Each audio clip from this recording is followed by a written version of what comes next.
Hi and welcome back to Italian House. I'm Paolina and today I'm going to teach you 15 Italian idioms to sound so much more like a native speaker. Idioms are a very interesting part of any language. As learners, we become more fluent and we also can understand different nuances when actual Italians speak to us. The ones I chose are quite standard. Some are also a bit more informal, so you can also sound more colloquial and natural if you're speaking with an Italian person. So let's go. The first one I want to talk about is in bocca al lupo. And this is the one we can use to wish basically good luck. I hope it goes well. Domani ho la verifica di scienze. You can answer in bocca al lupo. So good luck. Buono come il pane. So if somebody is buono come il pane, it means that that person is extremely generous, has a good heart, and it's well-mannered. They are a sweetheart. Giacomo è un ragazzo buono come il pane. Aiuta sempre i genitori nelle faccende domestiche. So Giacomo is a very good person. He's a sweetheart. He's good as gold because he always helps with the chores. Another meaning, which is a bit more colloquial, is if something is buono come il pane, which means that something is extremely nice and yeah, it's great. Ho cambiato lavoro e adesso il mio salario è migliore.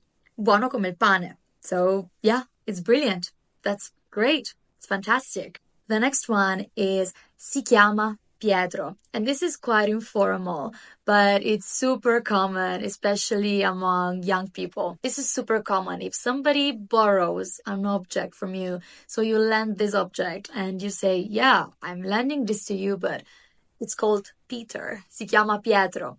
So, torna indietro. It should come back. It comes back. Ti presto questa penna, ma si chiama Pietro.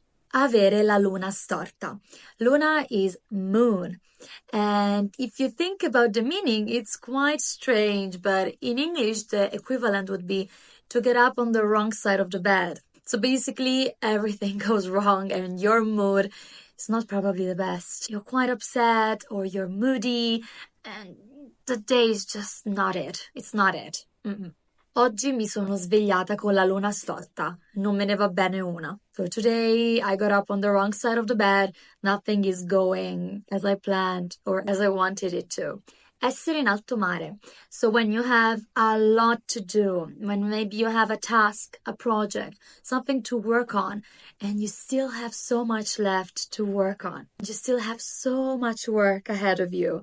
You have just started. You are at the beginnings. You can say, sono in alto mare ancora. Ho un importante esame da dare e sono ancora in alto mare con lo studio. Mi devo impegnare di più. The next idiom is fare salti mortali. It is quite similar to the English version, to jump through hoops, because you basically try to do as much as possible and even more to achieve something. So you're trying your best.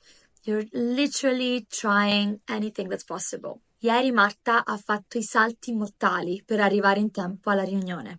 Sbandierare ai quattro venti. When there is something you are saying, you're telling people, and you're not just telling this to a close friend, to a close relative, but you say this to anyone that's just at your reach.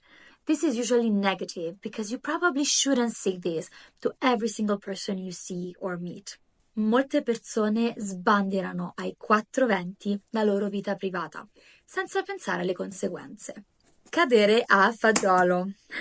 Something that occurs in the moment it was needed. Something that is really beneficial in that moment. So, it's a fortunate coincidence. La tua domanda cade proprio a fagiolo. Era l'argomento di cui volevo parlare adesso. It's similar to saying your question is spot on because I wanted to talk about this topic. So, perfect timing for the question. Cade a fagiolo. Essere al verde. When Italian people are green, they are at green. It means that they are broke. They have barely any money, if any. Quando ero giovane, spesso ero al verde. Solo negli ultimi anni ho imparato a risparmiare. Non c'è due senza tre. What happens twice will happen a third time. So if we have a situation occurring for 2 times in a row, well, Probably it will happen also a third time. La squadra ha già segnato 2 gol. E si sa, non c'è 2 senza 3. Avere il braccino corto. Braccino, we refer to the arm, braccio. So, braccino, because it's shorter, it's smaller. When you have a braccino corto, it means you are stingy, tight-fisted. You don't want to spend money, you're not generous. Literally, you have a short arm. Lui ha il braccino corto e non porta mai la moglie al ristorante. Sudare 7 camicie. So to sweat 7 shirts, literally. So if you were to sweat 7 shirts, it means that you put a great deal of effort into something. And that's the meaning. You work extremely hard. Dalila ha sudato 7 camicie per laurearsi, ma alla fine ce l'ha fatta. So basically, getting the degree was not easy at all. It was an extremely difficult task and journey, but she succeeded. Vuotare il sacco. So to empty the bag, so basically imagine you have a bag full of notions and secrets and stuff. You want everything to be disclosed. So it's our English, spill the beans. Spill the beans. Vuota il sacco. Vuota il sacco. Cosa è successo ieri durante la lite? Alzare il gomito. This is gomito, so the elbow. To raise your elbow, literally, is a way to say when you drink too much alcohol. It's like having one too many. So if you drink too much, non alzare il gomito, devi guidare. And the final one for today is fare un buco nell'acqua. So literally to make a hole in the water. This is an idiom which is about failing at something, making an attempt and it doesn't give you any good results or it was unsuccessful. Ieri ho avuto un colloquio di lavoro, ma temo sia un altro buco nell'acqua. So yesterday I had a job interview, but I'm afraid it wasn't successful at all. So yeah, these were the idioms and some of them are quite similar to English, some of them are completely different. Let me know which one was your favorite and we will see each other again pretty soon. So thank you so much and see you next time. Bye!